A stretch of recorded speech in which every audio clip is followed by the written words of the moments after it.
मराठी ही महाराष्ट्राची राजभाषा आहे आणि आपली मातृभाषा आहे. मराठी शिकणे फार सोपे आहे. प्रत्येक जण म्हणतात की हिंदी ही सर्वांना येते, परंतु हिंदीपेक्षा सुद्धा मराठी फार सोपी आहे. अशी अनेक उदाहरणे आहेत की ज्या लोकांना मराठी लिहिता वाचता येत नाही, परंतु ते एकदम व्यवस्थित आणि चांगले बोलतात. गुजराती लोक सुद्धा मराठी बोलतात. त्याचप्रमाणे जे लोक महाराष्ट्रात आलेत ते सुद्धा मराठी व्यवस्थित बोलतात आणि जे साऊथ इंडियन आहेत ते सुद्धा मराठी बोलतात. कारण की मराठी ही भाषा एकदम चांगली भाषा आहे आणि ही प्रत्येकाला आलीच पाहिजे. त्यात एवढं कठीण काहीही नाही. ज्याप्रमाणे हिंदी भाषा असते तेच शब्द मराठीमध्ये असतात आणि त्याचे थोडेसे उच्चार वेगवेगळे असतात. आता बघा, आपण जेव्हा म्हणतो आहे, बरोबर, आहे म्हणजेच आपण त्याला हिंदीमध्ये आहे म्हणतो, बरोबर. आणि जेव्हा आपण नाही म्हणतो तेव्हा हिंदीमध्ये त्याला म्हणतात नाही. नाही आणि नाही म्हणजे शेवटचं जे क्रियापद असतं त्यामध्ये फक्त बदल केलेला असतो. एवढी सोपी मराठी भाषा असते. आता उदाहरणार्थ, मी घरी जात आहे, बरोबर. वर्तमान काळ आहे. मैं घर में जा रहा हूँ.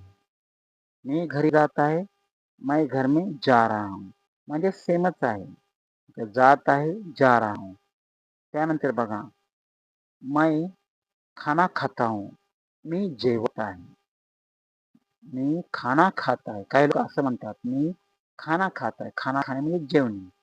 एवढं सोपं. खाता हूँ, खा रहा हूँ, खात आहे आणि खातो. एवढाच फरक आहे. म्हणजेच मला लगेच मराठी भाषा समजेल. तर मराठीमध्ये भरपूर लोक चांगल्या प्रकारे मराठी बोलतात. आता बघा, महाराष्ट्रीयन ही मराठी लोकांची भाषा म्हणून ओळखली जाते. कारण की प्रत्येक प्रांतामध्ये प्रत्येक भाषेचा अभिमान असतो. आता तुम्ही जर राज्य गुजरात गेलं तर त्या लोकांना त्यांच्या भाषेचा अभिमान असतो. त्यामुळे तिथे पहिलीपासून गुजराती भाषा चालू आहे. आता आपल्या शाळेत सुद्धा पहिलीपासून मराठी भाषा आहे. तुम्ही जर साऊथ इंडियनला गेलं तर त्यांची भाषा असते. केरळला गेलं तर केरळची, तेलुगूची तेलुगू. आणि जर तुम्ही तिकडे गेले मध्य प्रदेश, युपी, बिहार तर त्यांची भाषा पहिलीपासून असते. म्हणजेच प्रथम आपल्या बोलीभाषेला महत्त्व दिलं जातं आणि त्यानंतर इतर भाषेला प्राधान्य दिलं जातं. म्हणून तुम्ही कोणत्याही राज्यात राहा, कोणत्याही प्रांतात राहा, परंतु आपल्या भाषेचा आपल्याला अभिमान बाळगता आला पाहिजे. आपली भाषा ही फार ग्रेट आणि श्रेष्ठ असते.